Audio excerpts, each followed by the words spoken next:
Hello SSC 24, হাতে আছে মাত্র 40 থেকে 42 দিন, কিন্তু আমার এখনো ফাইন্যান্সের ভালো প্রিপারেশন হয়নি।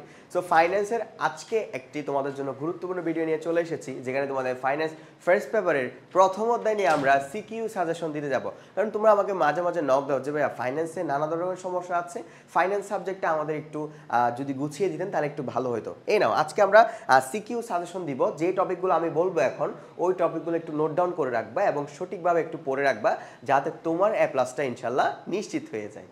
দেখো, আমি একটু প্রথমত একটু দেখি। আমি এখানে লিখেছি ঘ এবং গ এবং গরম প্রশ্নের জন্য যেই সকল টপিক আমার জন্য গুরুত্বপূর্ণ, আমরা একটু দেখি।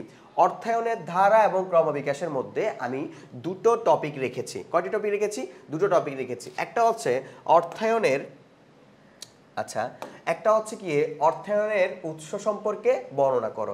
এই টপিকটা একটু ভালো মতন দেখবো যে দীর্ঘমেয়াদী অর্থায়নের উৎসসমূহগুলো কি কি আছে, এগুলো একটু আমরা দেখে নিব। এরপরে ব্যবসায় অর্থায়ন, মোস্ট অফ দ্য কেসে সবচেয়ে বেশি ইম্পর্টেন্ট কোয়েশ্চেন হচ্ছে এটা, কারণ আমাদের যতগুলা অর্থায়ন রয়েছে তার মধ্যে ব্যবসায় অর্থায়নটা সবচেয়ে বেশি গুরুত্বপূর্ণ। এরপরে অর্থায়ন যে কার্যাবলীগুলো রয়েছে, অর্থায়ন আমরা জানি টোটাল অর্থায়নের 4 ধরনের কার্যাবলী থাকে। সো এর মধ্যে কোন কার্যাবলীটা সবচেয়ে বেশি গুরুত্বপূর্ণ, সেটা হচ্ছে মূলধন বাজেটিং। আমরা তো জানি মূলধন বাজেটিং হচ্ছে দীর্ঘমেয়াদী একটা বিনিয়োগ সিদ্ধান্ত। মূলধন বাজেটিং কি একটা দীর্ঘমেয়াদী বিনিয়োগ সিদ্ধান্ত।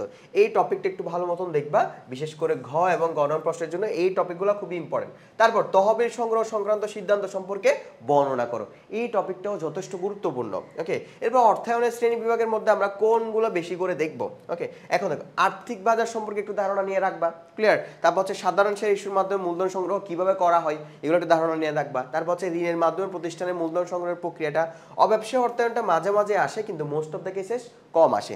এই যে এই টপিকটা সরকারি অর্থায়ন খুবই ইম্পর্টেন্ট এবং এটা কখনোই স্কিপ করে তুমি যাবা না।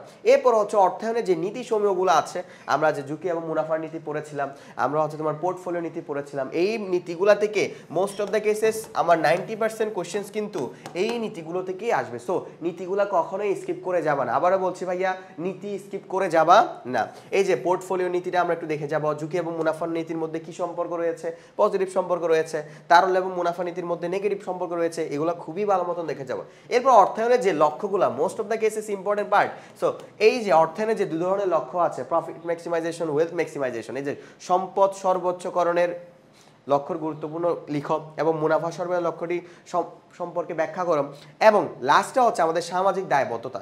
সামাজিক দায়বদ্ধতা টপিকটা আমাদের লাস্টে ঘ নম্বর প্রশ্নের জন্য একটু বেশি গুরুত্বপূর্ণ। সো এগুলা যদি তুমি পড়ে থাকো, তোমার কিন্তু খ নম্বর প্রশ্নও কিন্তু কি হয়ে যাবে, তোমার কমপ্লিট হয়ে যাবে। সো তোমার এইচএসসির পরীক্ষা ভালো হওয়ার জন্য এটা ছিল আমাদের ফাইন্যান্সের ঘ এবং ঘ নং গুরুত্বপূর্ণ টপিকগুলো। সো তোমরা যারা এসএসসি 24 ব্যাচ আছো, তোমাদের প্রিপারেশনটা আরও বেশি সুন্দর হোক। এবং যারা ভাবছো যে আমার মতন ডাবিয়ান হবা কিংবা আমার মতন পাবলিকান হবা, তাদের জন্য তোমাদের আগে প্রি অ্যাডমিশন একটা আমরা কোর্স চালু করে দিয়েছি, যেটা হচ্ছে আই এডুকেশন। তোমরা জানো সবসময় বাংলাদেশের একটা স্বনামধন্য প্ল্যাটফর্ম হিসেবে পরিচিত। সো তোমাদের জন্য টার্গেট ডিও আইসিইউ ব্যাচ আমরা চালু করতে যাচ্ছি, যেখানে তুমি গিফট কোর্স হিসেবে তুমি আরইউর কোর্সটা পেয়ে যাচ্ছ। একটা কথা মাথায় রাখো, এখানে ক্লাস সংখ্যা আমরা কি কি দিচ্ছি, অধিক সংখ্যক আমরা ক্লাস দিচ্ছি, যেখানে তুমি পাচ্ছ বাংলায় এবং এমসিকিউ এবং রিটেনের আলাদা আলাদা ক্লাস। সো বাংলায় পাচ্ছি আমরা 40টা ক্লাস, রিটেনে পাচ্ছি 10টি ক্লাস।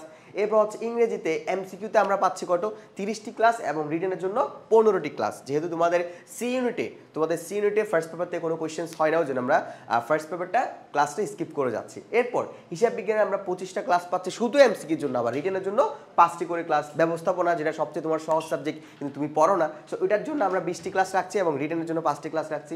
ফাইন্যান্স মার্কেটিং এর জন্য তোমাদের অপশনাল সাবজেক্ট যেহেতু, সেখানে আমরা 15টা করে ক্লাস রাখছি এমসিকিউর জন্য, আবার রিটেনের জন্য 5টি করে ক্লাস রাখছি। আর কোর্সে ভর্তি হওয়ার জন্য এই একটা নাম্বারে কল করবা এবং যে কোনো ধরনের যোগাযোগ করার জন্য আই এডুকেশনে মেসেজ দিয়ে রাখবা। তো তোমার জন্য শুভকামনা থাকলো, তোমার এসএসসি পরীক্ষা ভালো হোক এবং তোমার মা বাবার মুখ উজ্জ্বল হোক।